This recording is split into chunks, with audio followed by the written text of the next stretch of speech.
We start off this final movie with one of our many, many Boy Scout events from Troop 110 in East Syracuse. This particular one was out in Green Lake State Park, where it was the end of our annual season, and you had a picnic, and all the awards, the latest awards, were given to all the scouts for the merit badges and other special awards they earned.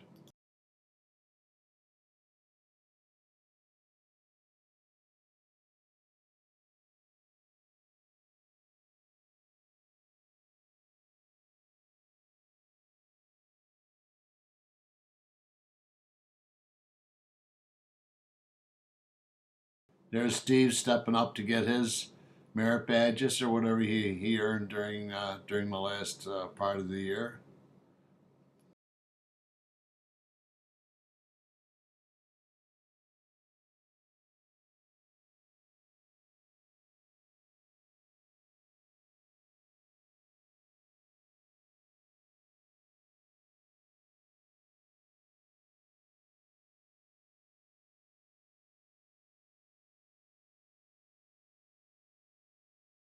Sandy, like all the other proud moms, were there to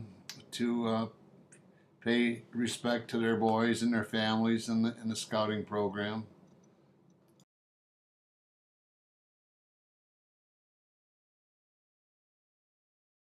This is one of the many, many campouts we went on. I think that if I tallied up all the campouts I went on with the boys, it was between 50 and 60 over, I think, a 13 or 14-year period.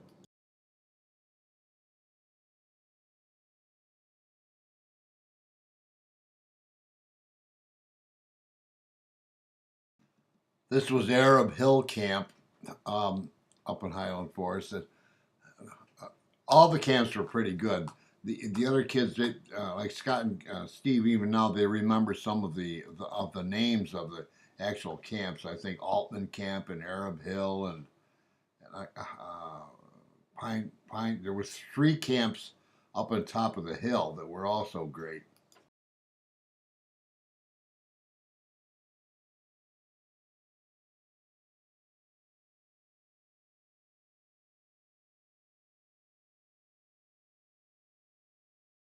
Campouts were great for a lot of kids. They got to get away from their mothers, so they didn't have to wash good or clean good or just be grubby for a whole weekend. And their mothers are probably glad because they could get a break from them for a day and a half or so on a weekend. And so I'm sure the moms also appreciated it, except when the kids all came home with their smoky goods and their clothes and all their backpacks and shoes and socks and stinky sneaks and everything. So, so mom's respite was very brief.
campouts and Camp-O-Rees were very well planned. Like, for example, if a weekend camp out, we would Friday night, all the senior patrol would get together and we plan out the days, the events for all day Saturday, whether we're going to go hiking or cooking or knot tying or orienteering or different merit badges that each kid needed to work on, and every one of them would have a mentor helping them out. Guy in the red jacket there is Bob Flynn. He was a scoutmaster for 1 year, and there's Steve chowing down. And Jim Gould, he was a scoutmaster, and I was an assistant for most of those years. Here they're joking around, giving one of the kids a close shave. Looks like it might have been Dupre, one of the Dupre's, not sure. We had the Dupre twins in there, Keith and Ken.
This was one of our rentals up in Southwick Beach. As dear old friends, Claire and Ernie Delaney.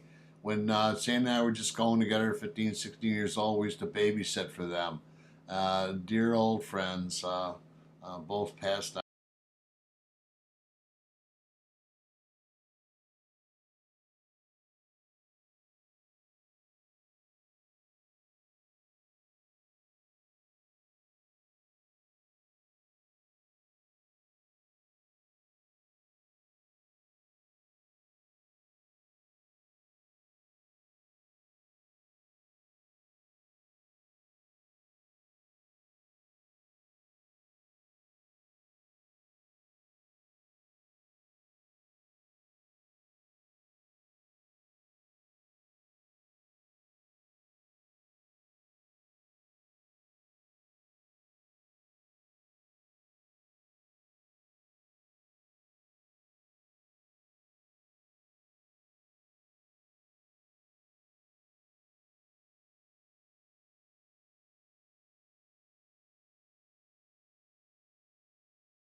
This was a great vacation. Mystic Seaport, Connecticut. Sandy came up with this. She discovered the old whaling village that was up there, and we drove all the way up there and stayed in this hotel, and it was overlooking the Interstate I-95 there, and it had a beautiful village nearby. Later on, for many years, we vacationed up in Rhode Island, or down in Rhode Island from there at Weatherly, Misquamicut Beach. So we had occasion to actually go through Mystic Seaport several times in years after that. I think we went up there 5 to 7 years maybe, vacationing up in Misquamicut Beach. We have video cam movies of those that I burned onto discs. So that would be all in addition to these old 8mm movies.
Old sailing ships from Mystic Seaport that go back, I don't know how far, 150 years, but there was still a couple of them that the tourists could board and look around like we are there. And it was really interesting. And they used to talk about the whalers, the Mystic Seaport, or what they used to go was mostly whaling. And, and from every report we've heard that the whalers, nobody wanted to hang around with them because they stunk. Because whales stink so bad, they got that oil in their backbone or something, and they smell so bad that nobody would hang around with the actual seamen that were actually whalers. Here's a bunch of lobster traps, and Sandy actually had us cart one all the way home from Musquamicut one year to our backyard where it sat out behind our pool for many years before it finally just kind of rotted away. But they had that lobster trap for many years. She loved everything nautical.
I was happy I caught this because it kind of had our whole family there. There's Aunt Joanne, my sister Joanne. This is Uncle Wayne and Aunt Joyce's house, and we had a big family picnic there that particular day. And he's on the Seneca River. He still lives there. Uh, Not a very good picture, but you can see down to the water there. And he's over the years he's had campouts down there and campfires. I mean, and so on. And there's Uncle Frank and.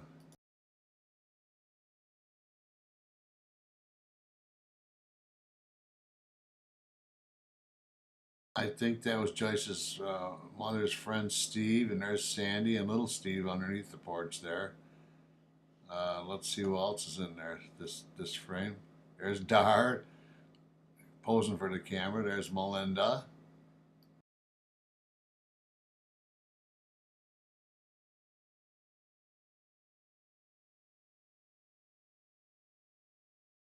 There's Wayne looking dapper when his hair and his mustache were all dark. And there's Scott.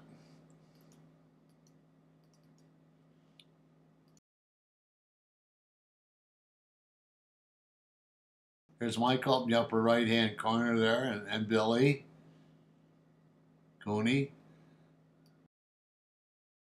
Scott and Steve's cousins.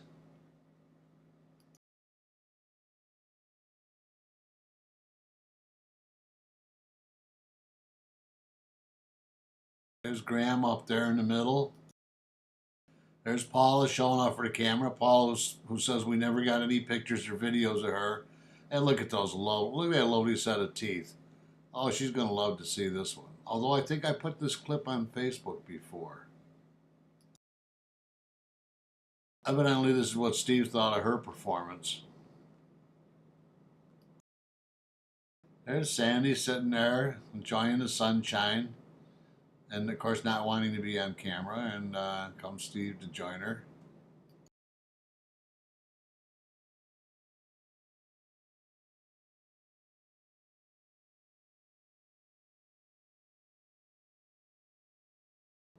Another Boy Scout camp out at Highland Forest, which was, I probably repeated this before, but I'm probably repeating myself now, but it was a great place for campouts, especially in the winter with the sleigh riding and so on. This obviously was fall where all the leaves had fallen and the kids were going on a hike, performing. Everything we did was in pursuit of some kind of goal, like a specific merit badge or a step in the merit badge.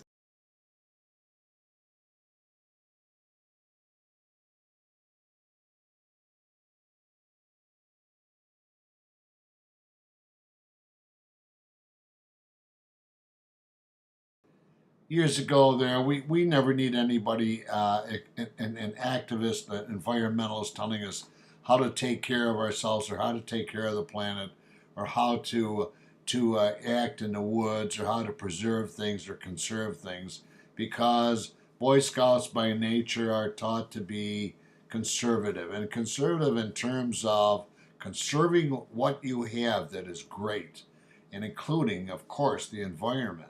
One of our actual merit badges was environmental science, so we were eons ahead of all of these people that think they know so much about the environment today. Our Boy Scout model creed, well, one of our rules was you always leave the woods better than you found it. Not just to clean up behind yourselves, but to leave better than you found it. One of our typical winters on Kinne Street, there's Herc over there, had dug out his driveway. Uh, Herc and Lois Andrianis, the next to them was Jim and Rosemary Corden, many, many, many years together.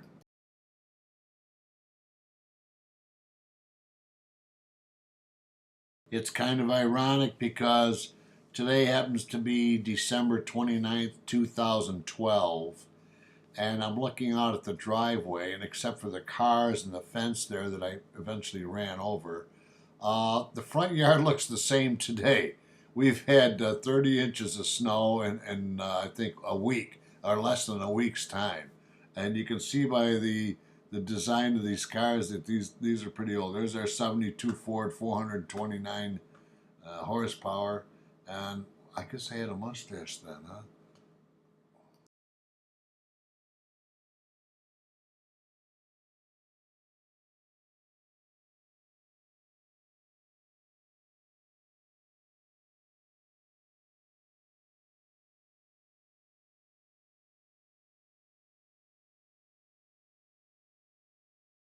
One of our very first picnics. There's Dottie on the left. There's Uncle Wayne on the top. There's Melinda right there. Graham standing behind her. Uncle Wayne to the left. And who else do we have here? There's Joyce. I got a colorful hairdo there. And who else? Well, let's see. There's Frank and Joanne and oh my goodness, Billy and Steve and I think Johnny, cousin John. John was there. John Sanders. There's Joanne and Rob. Paula, Darlene, Michael, yours truly. Wow, this backyard sure looked different back then, didn't it? No, that was 78. Yeah, we'd been there for 10 years by that time. Uh, hadn't planted anything, no trees, no garden over there like we have now, flower garden, no arbs there. Whole new pool now. That pool was a lot of fun. There's Graham's friend, Teddy Hines, who she grew up with and went to school with.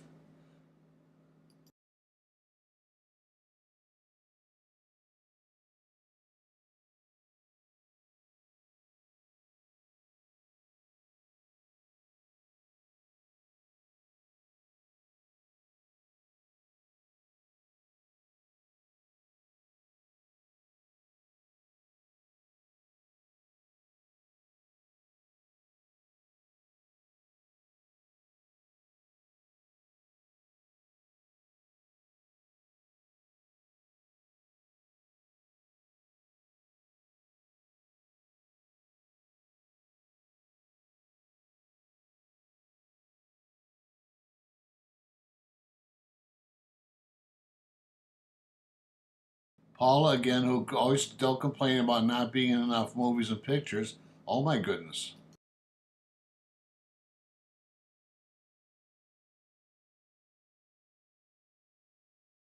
That pool was a lot of fun. It was the same level all the way across. It wasn't deep, and you could play volleyball in there, and it was never over anybody's head.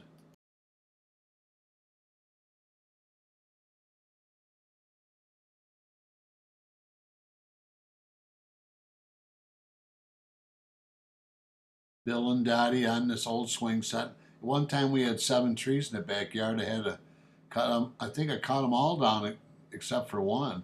that still stands today because we weren't getting any sun in the old pool or the new pool.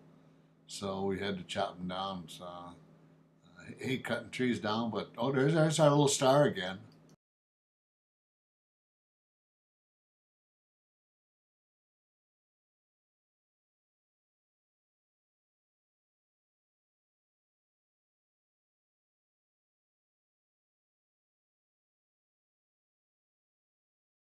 One year, Steve stayed out in that tent the entire summer. He never slept a night indoors all the time during summer vacation. That was a grand achievement. He had some electricity running out there. He had to be careful he didn't shock himself. He had a TV set up in there, and never slept one day. I think he was 16 years old.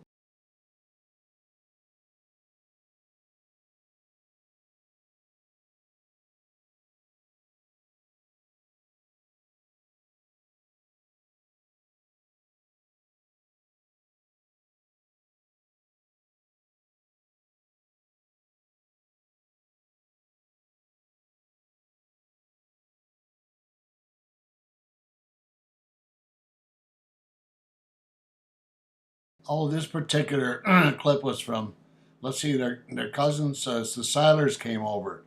Was Becky and Treva and their mom, Roseanne. I can't remember who this little girl was. There's Roseanne and Sandy sitting there chatting away, sister.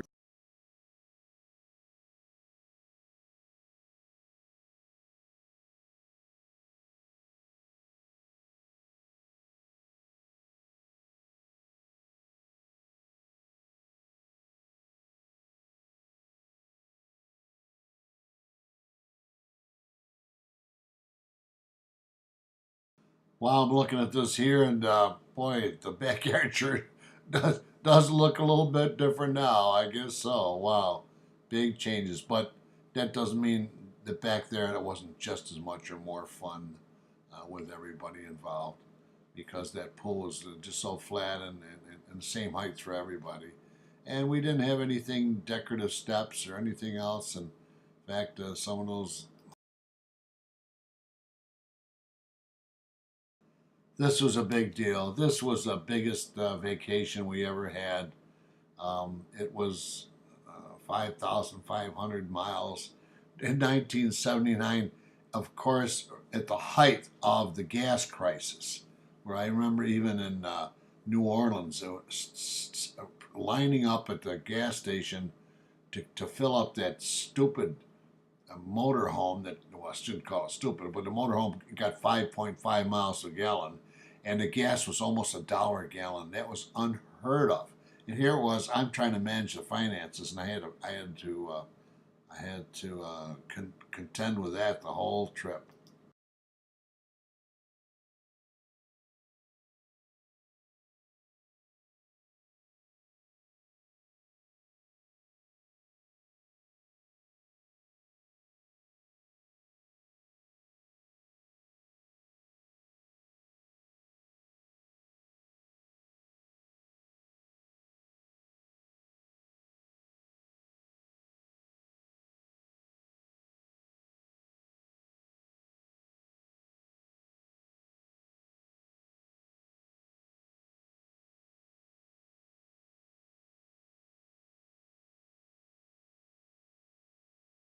There's the Winnebago, or the Winnie, as Dave called it, that we drove completely across the entire country.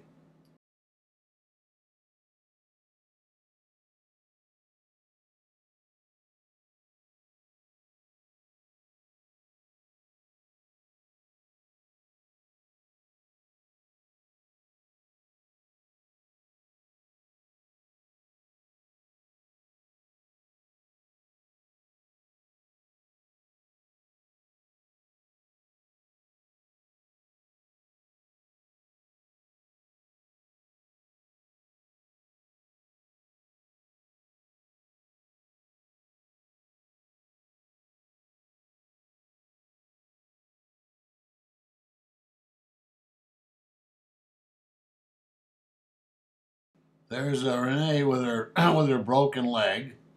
showing us her cast with all the pretty pictures on it. I forget how she broke it. I don't recall that. They're still in touch with her on Facebook even today, 2012, almost 2013. Good grief. There's Gail running back in the house with her nightgown on.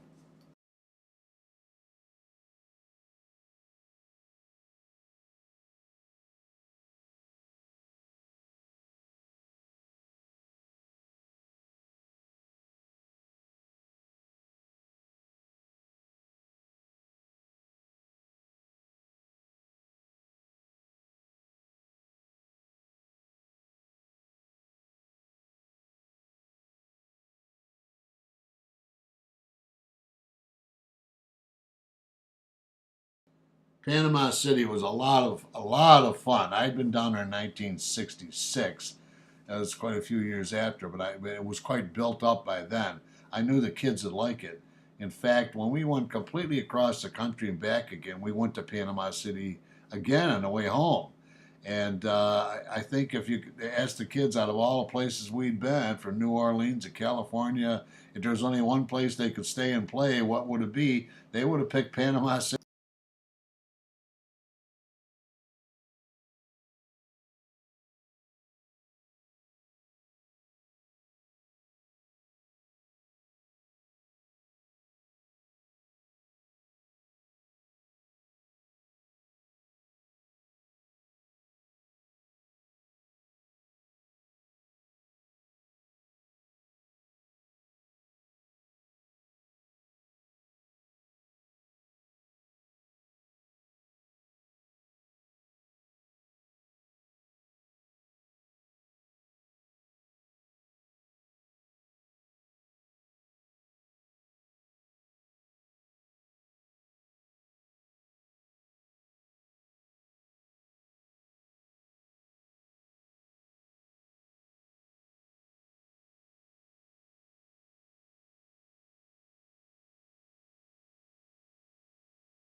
This is Jackson Square, where a lot of musicians hung around and just played music, mostly Dixieland jazz, uh, slow Dixieland jazz most of the time, and of course the active harbor of New Orleans and the Mississippi River and so on.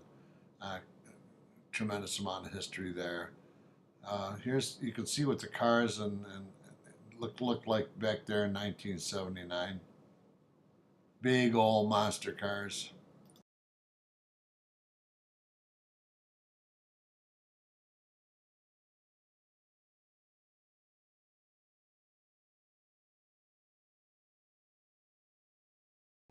This was a big deal because back in those days we didn't have the internet and so on. So I had to mail to every state capital. I might be repeating myself here. I had to mail to every state capital for their tourist brochure. Every state that we went through, which was I forget how many, many, and to find out what was happening, what was special. So I read so many Frank Yerby books back in the past, like Mom did, and I was interested in going to a real plantation, and that was Destry, Destrehan.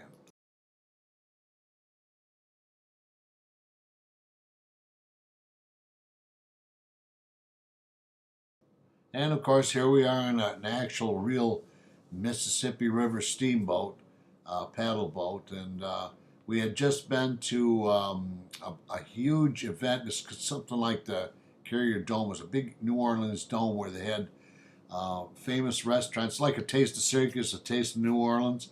Uh, we had restaurants from all over the place, famous restaurants, and we had ourselves a fine time dining, and I again extracted all that information and the timing from the tourist manual and had everything really rigorously and deeply planned.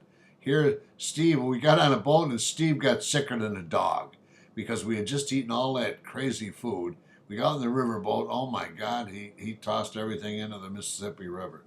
But he recovered quickly, and we just went on and had a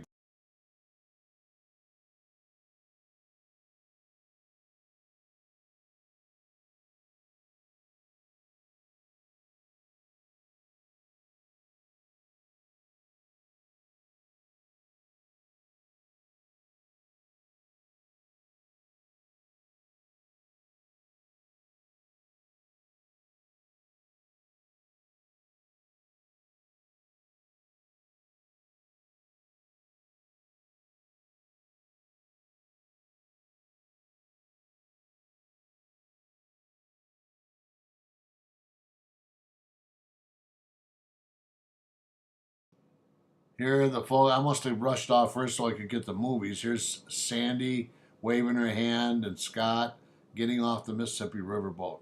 And now here we go on further to further destinations along this very long but beautiful trip. I think this is Arlington, Texas, Dallas, Texas. Yes, Arlington, just above Dallas.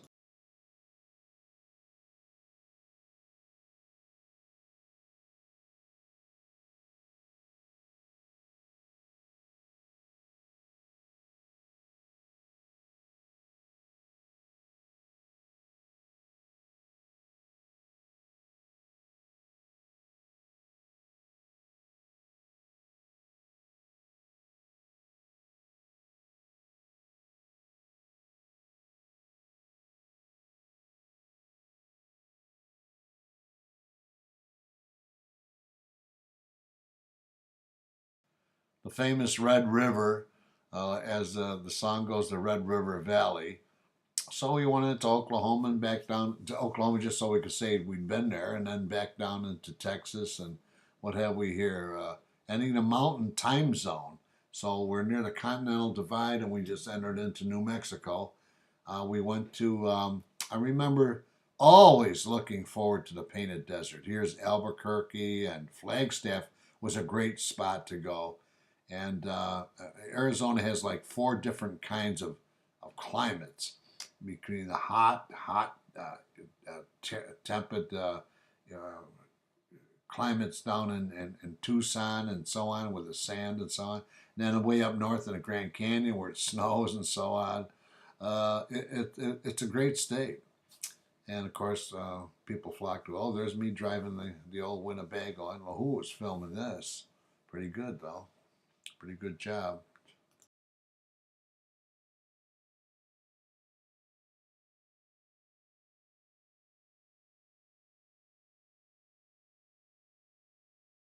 As I've said before, Sandy did a lot of the driving. It seemed like every time I had lunch, we had lunch, and sometimes she made lunch while we were driving, which was a nightmare because it's like having a kitchen on wheels and you're bouncing all over the place. Here's trying to beat a freight train on the next exit. She did a lot of driving, and which really helped out. This is the famous Continental Divide, and to this day, I'm not sure. Something to do with the drainage of a river or water. I think that at some point goes into more than one ocean. Like maybe this went into the Atlantic Ocean and into the Gulf of Mexico. I'm not sure.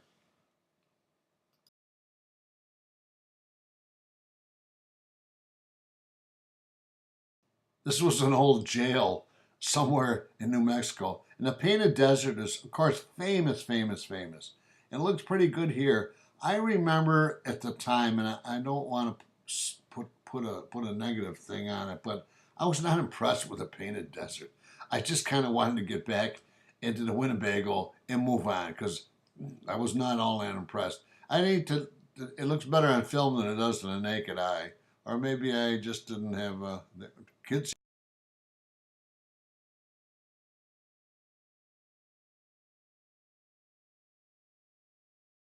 I do believe that this was Flagstaff, Arizona, where we stayed overnight.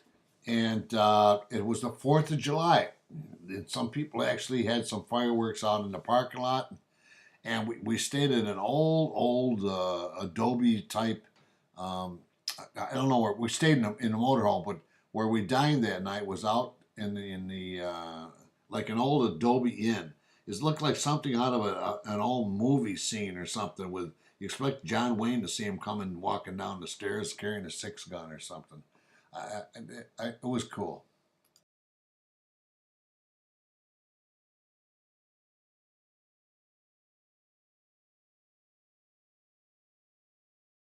And of course, I guess probably the most famous place in the United States for tourists or to visit or some was the Grand Canyon.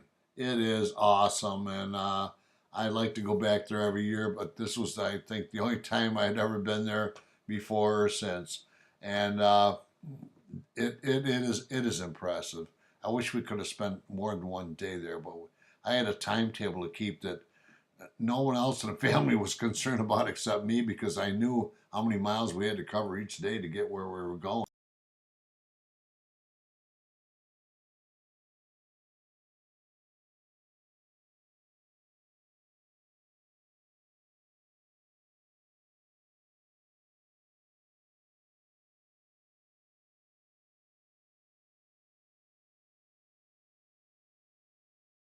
I'm thankful for what we have. I wish we would have had our sharp video cameras like I have now, taking tons of videos like I have in the last 10, 15, 20 years.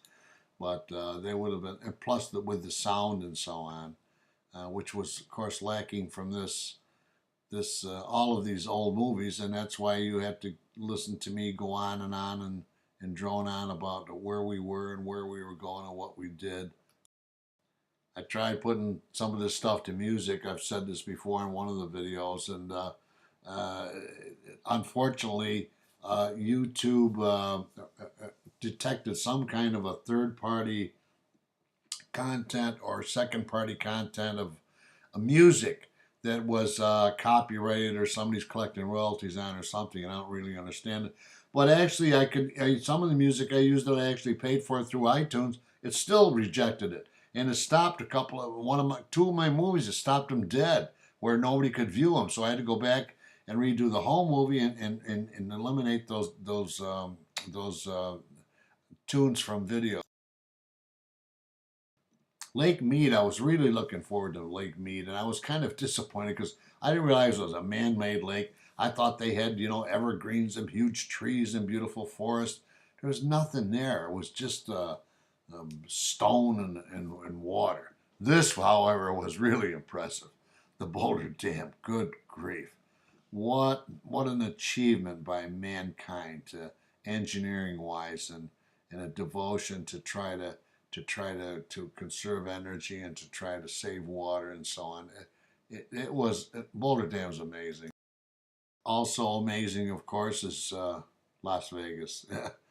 I haven't been there since. Steve and Laura have been there. A lot of people have been there since. I haven't been there since, and I kind of like to see it again because it is a blast. The city this is the real city that never sleeps. Not I don't care that much about the gambling, but the spectacular panorama views and all of the construction and it's just a playland for adults.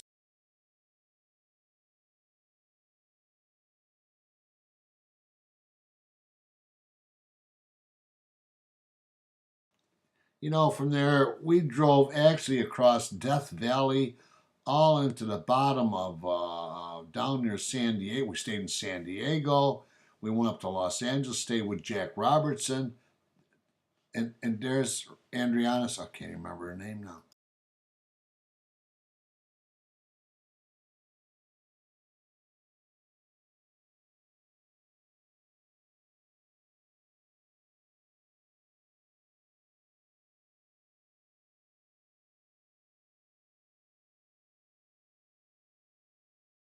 Anyway, this was Huntington Beach, and we stayed with I can't remember her name. Good grief! Stayed with her and her girlfriend in her camp in her house overnight a couple times.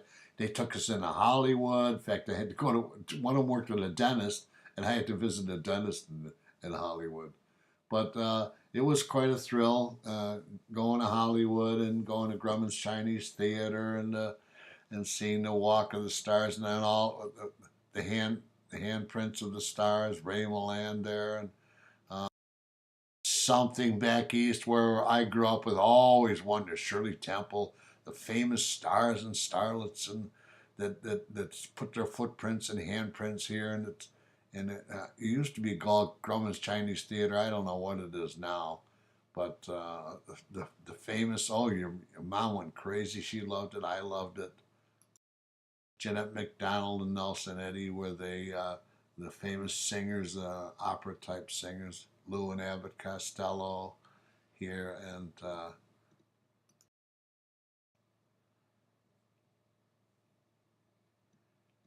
Richard Widmark.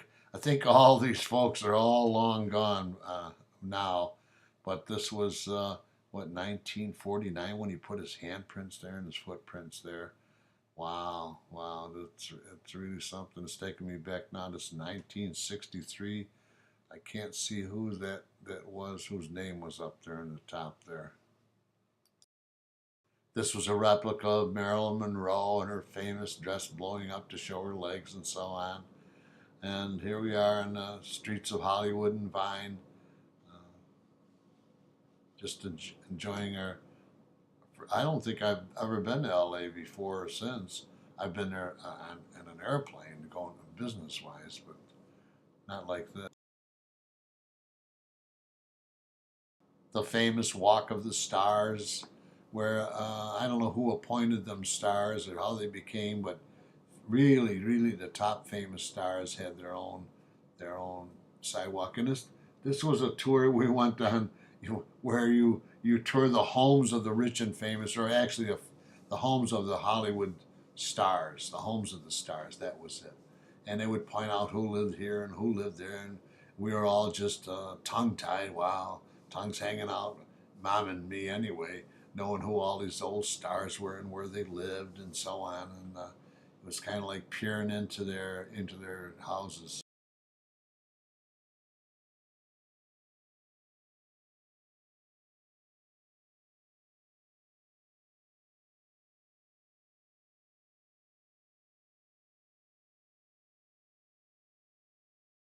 And of course, you have to remember that we're driving mostly in a big motorhome on the freeways and so on.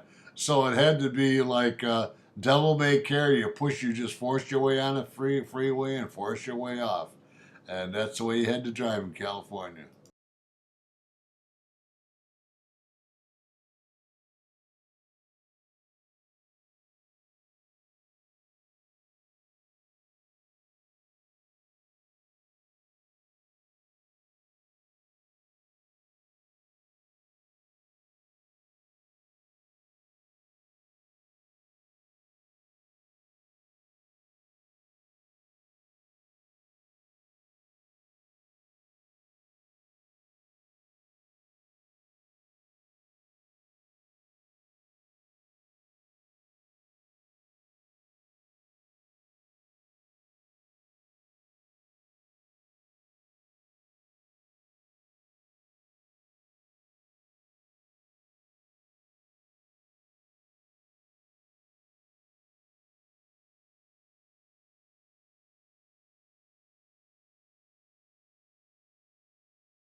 And that was Universal Studios. That was really something. I don't know what it's like today. Of course, that was 1979. Here we are over 30 years later. Hearst Castle was really impressive. I never forgot Hearst Castle.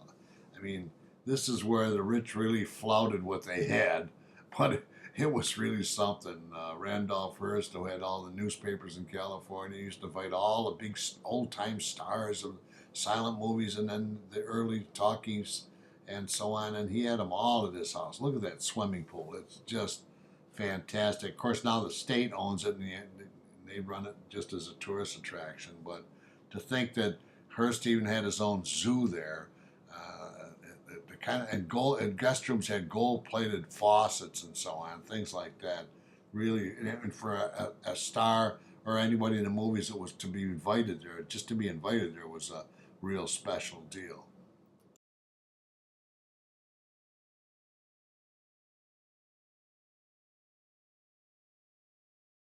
And up the Palisades of the Pacific Coast Highway. We were in the right-hand lane with that old Winnebago. I'm glad we weren't going north and south, so I'd always be on the outside lane overlooking all these treacherous drop-offs and cliffs and so on because it was scary. This was, of course, famous place, 17-mile drive, and ends up down to Pebble Beach, the Pebble Beach Golf Course, and so on. Just a real famous place. Lucky to have been there.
Chinatown, years after 1992, I think it was, or 93, when Sandy and I and Steve all went, and Graham went all up to California to Gilroy, Colorado to visit Herc and Lois, our dear friends who used to be our next door neighbors. And it was, I don't even remember going to Chinatown, but I do later on when we all went to Chinatown with Herc and Lois and so on, or up to California, San Francisco. And Graham she absolutely loved Chinatown. And of course, San Francisco is something nobody wants to miss. It's quite a treat, San Francisco. I wouldn't want to live there, but boy, it's a great place to visit.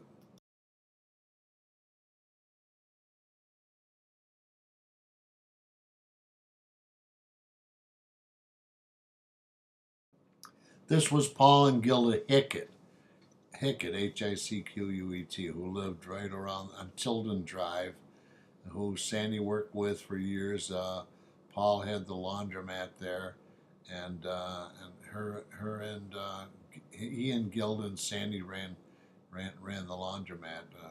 Sandy and Gilda taking in, even started doing other people's wash.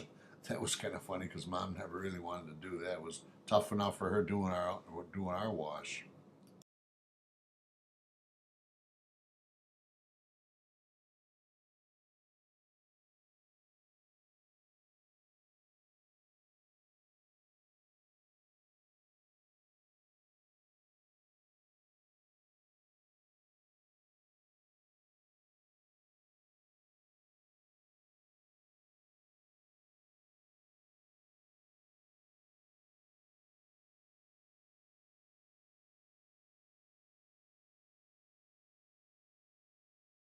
This was Central City. It was a lot of fun, a tourist town, and then back in 1993, when I was doing some work for Lockheed Martin, well, Martin Marietta at the time, went out to uh, went out to Colorado to rewrite all of the procurement specification, procurement directives, and uh, Central City was great back then. And then when I went back there in '93, they had turned it all into a gambling center. So all every building that I used to enjoy, and they used to have old time acts singing and dancing and so on from like back in the old days in the Colorado mining days. Now it's all just a big gambling center. So I was disappointed.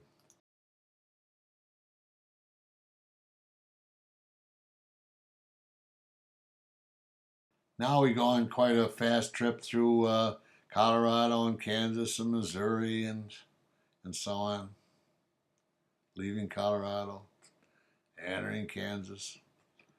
Went through Kansas City to the Kansas City Chiefs Stadium. Who's the baseball? Uh, the football stadium. I think it's the Missouri River where you got Kansas City, Kansas on one side and Kansas City, Missouri on the other side.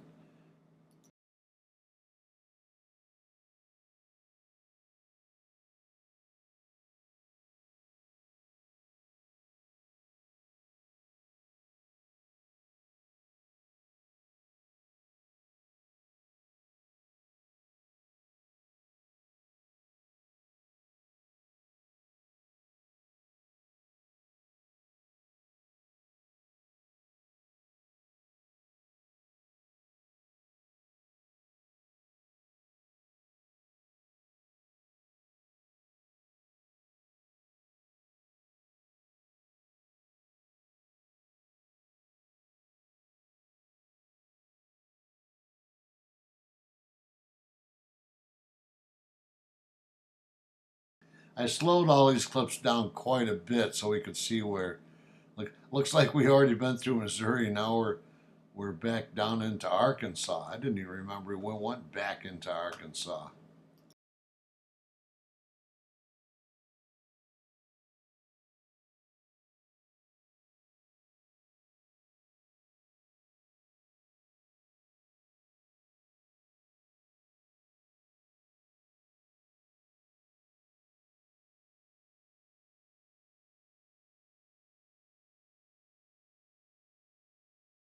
I might have a couple of these clips out of place. I don't know how Tennessee got in there. Here we are, Tennessee, and then we went where Missouri. Now we're back to Arkansas. Now uh, Little Rock. Well, anyway, some of these clips might have been repeated. Tennessee, I think Tennessee was on her way home from Florida, I believe. I don't think we went to. Then now we're in Mississippi. Well, America's a great place, isn't it? Oh yeah, Mississippi. This was a oh, this was a terrible place we happened to come upon to park the car overnight with a pool that was so green with slime you couldn't sleep in it. And they had a little hut on the side with a fence around it. And I looked on top. Oh my God! It was like one of these mountain lion bobcats growled at me. It's right about 2 feet from my face. I didn't see him. It was on top of a roof. It scared me to death. Anyway, here chickens running around and so on. So yeah, that was funny. Where are we at? Well, we're going to Alabama, so we're on our way back to Florida to turn the Winnebago back to Dave. Now we make a big jump. Now we've stopped and we now our big trip is over, and this is actually old home movie from Krings Point up in Thousand Islands, where we camped out. Once we went up there with El Hinal, a friend of mine, me and Steve and Scott and him. And then this time we went up with Sandy came along with us, and we went up to Krings Point, a little island. And in fact, Scott ran into this girl who was really caught a fancy to him. And later on, we visited her down Norwich. There's one of our old Boy Scout tents that we used. So we were roughing it and knew what we were doing and having a good time, obviously.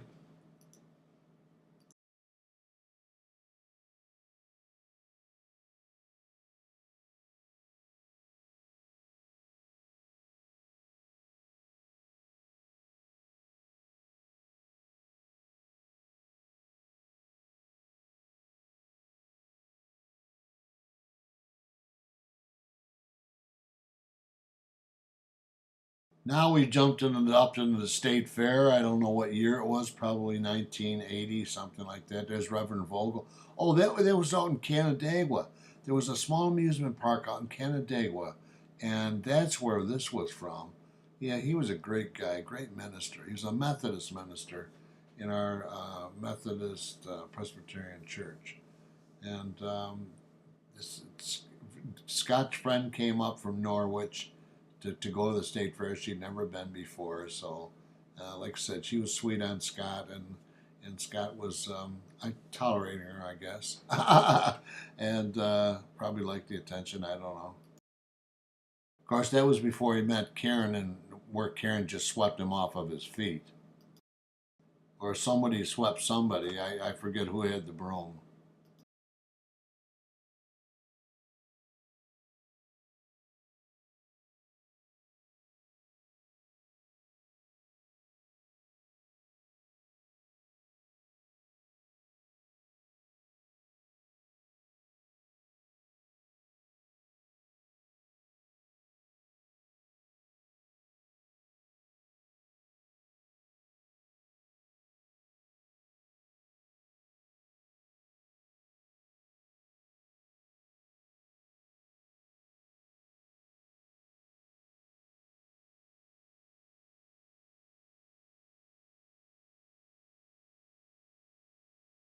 Now this is where we drove down to see Scott's friend, the girl. We went to Pitcher, New York, of course, where my Aunt Murdy, Murdy's farm was, and where I spent a lot of my youth and just loving every minute of it. She was long gone. In 1966, the day I came home from Alaska, she happened to be the same day that she passed on to glory.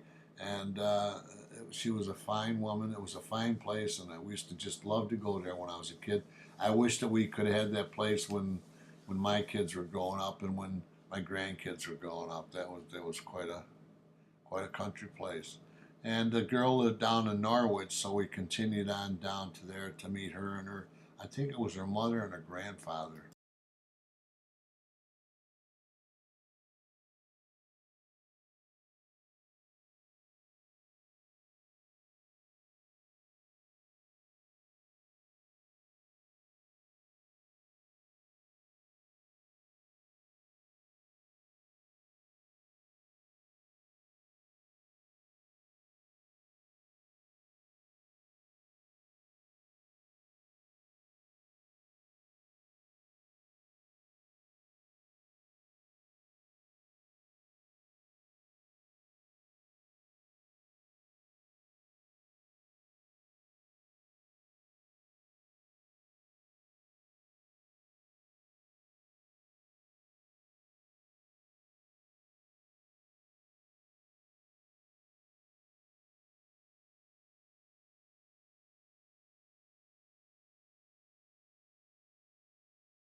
The fair really hasn't changed much over all these years, you know. You still got the same kind of atmosphere where it's just a thrill and the rides and the new rides and whatever the latest technology was over where all the adults go, the egg building the center progress and the dairy building and all that. And then of course, you had all the carnival rides at the Midway, which is of course there today.